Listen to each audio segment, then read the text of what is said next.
The Canon EOS R6 Mark II, Sony Alpha A7 IV, Nikon Z6 II, Panasonic Lumix S5 II, and Fujifilm X-T5 are the most popular cameras for wedding photography of 2025, but which is the absolute best? We are going to compare them to each other and score them in various categories, with some categories holding more weight than others. In the end, we'll decide which is the best one based on the final score, and we will declare the absolute winner. Let's dive in!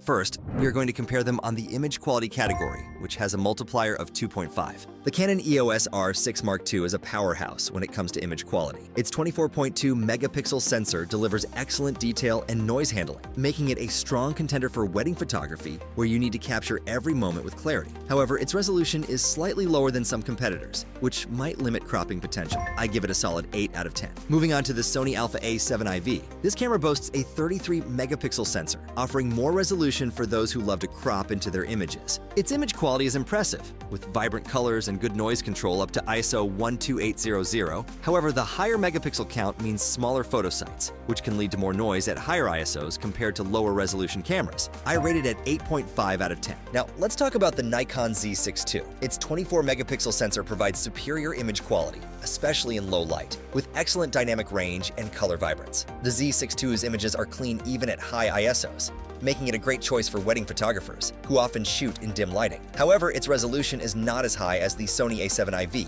which might be a consideration for some. I give it a 9 out of 10.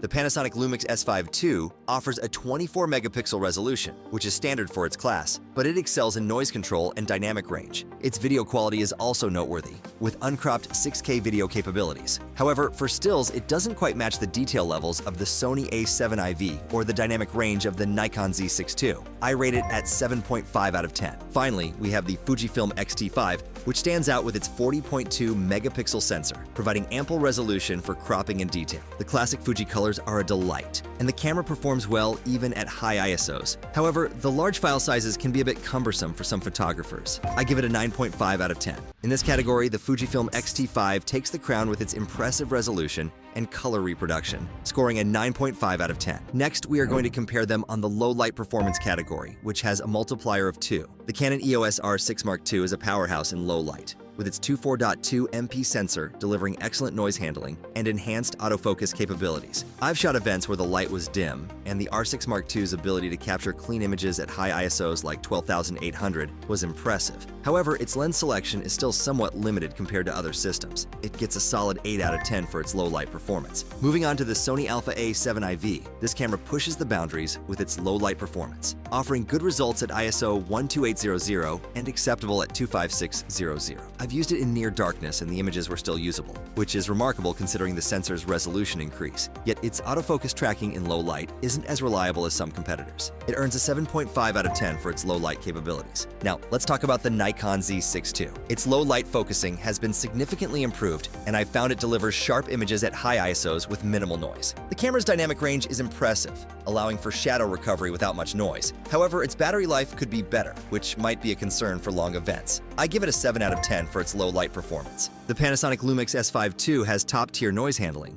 making it a great choice for low-light photography. I've shot bats at ISO 10,000, and the images held up well, especially after using noise reduction software. However, its autofocus system, while improved, still lags behind the competition in terms of speed and accuracy. It scores a 6.5 out of 10 in this category. Finally, we have the Fujifilm X-T5. Its 40.2 MP sensor and advanced image stabilization make it a contender in low light, with the ability to shoot at slower shutter speeds without losing sharpness. However, the noise at high ISOs can be quite noticeable, especially when photographing people. It gets a 6 out of 10 for its low light performance. The Canon EOS R6 Mark II takes the crown in the low light performance category with a score of 8, thanks to its exceptional noise handling and autofocus capabilities in dim lighting conditions. Next, we are going to compare them on the autofocus speed and accuracy category, which has a multiplier of 2. The Canon EOS R6 Mark II is a powerhouse when it comes to autofocus. Its dual-pixel CMOS AF2 technology excels in low light conditions, down to -6.5 EV, making it a dream for wedding photographers capturing those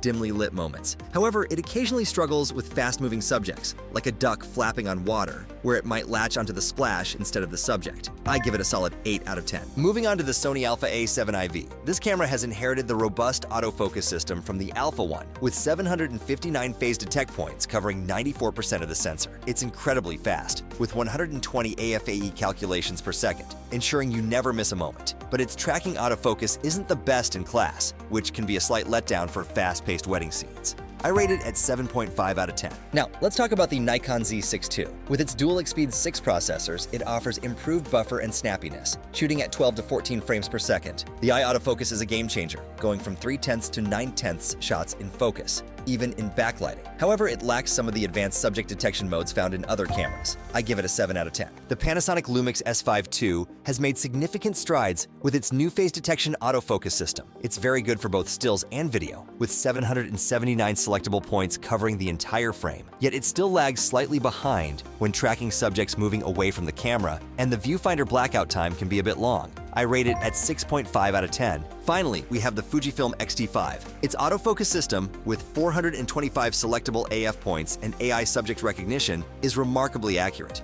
especially for tracking fast-moving subjects like birds or animals. However, the interface for switching between subject detection modes isn't the most intuitive, requiring an extra step. Despite this, its performance in real-world scenarios is impressive, earning it a 9 out of 10. The Fujifilm X-T5 takes the crown in autofocus speed and accuracy with a score of 9, thanks to its AI-driven subject detection and impressive tracking capabilities. Next, we're going to compare them on the lens compatibility and options category, which has a multiplier of 1.5. The Canon EOS R6 Mark II is a versatile camera, but its lens compatibility is somewhat limited due to Canon's restrictive policies on third-party lens production. While Canon does offer a growing range of RF lenses, the lack of third-party options can be a drawback for photographers looking for budget-friendly alternatives. I give it a 7 out of 10 for lens compatibility. Moving on to the Sony Alpha A7 IV, this camera benefits from Sony's extensive E-mount lens ecosystem, which includes both native and third-party options. The variety and quality of lenses available make it a strong contender for wedding photographers needing flexibility in focal lengths and apertures. However, the cost of some of these lenses can be prohibitive. I rate it 8 out of 10 for its lens compatibility. Now let's talk about the Nikon Z6 II.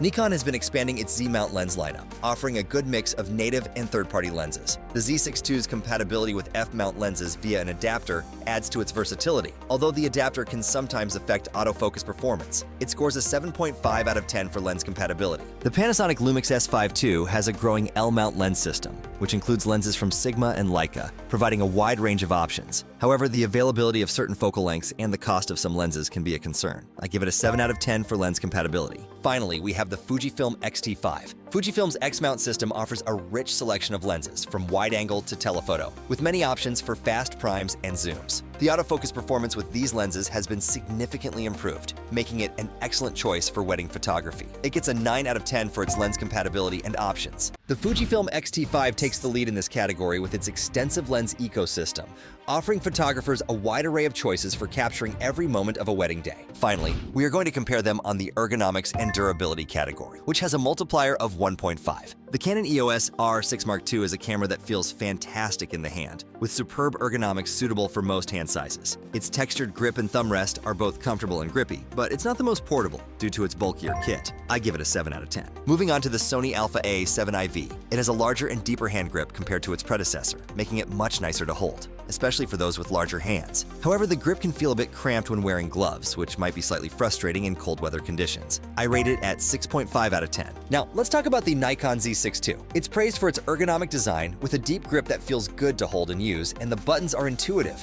However, its battery life could be improved, and the touchscreen doesn't flip forward, which might be a downside for some users. I give it a 7.5 out of 10. The Panasonic Lumix S5 II has excellent ergonomics, with extensive physical controls and well-spaced buttons, making it very easy to adjust settings. Its grip is large and secure, but the camera's body is made of plastic, which might not feel as premium as its competitors. I rate it at 8 out of 10. Finally, we have the Fujifilm X-T5. Its design is compact and ideal for street and wedding photography, with tactile dials and buttons for intuitive access. However, the file sizes are huge, which could be a concern for storage. I give it an 8.5 out of 10. The Fujifilm X-T5 wins this category with its compact design and intuitive controls, scoring 8.5 points for its excellent ergonomics and durability, making it a top choice for photographers who value comfort and reliability in their gear. In the results of our comparison show each product shines in its own way, but the Fujifilm X-T5 stands out with its score of 80. Having personally used the Fujifilm X-T5, I can attest to its exceptional image quality.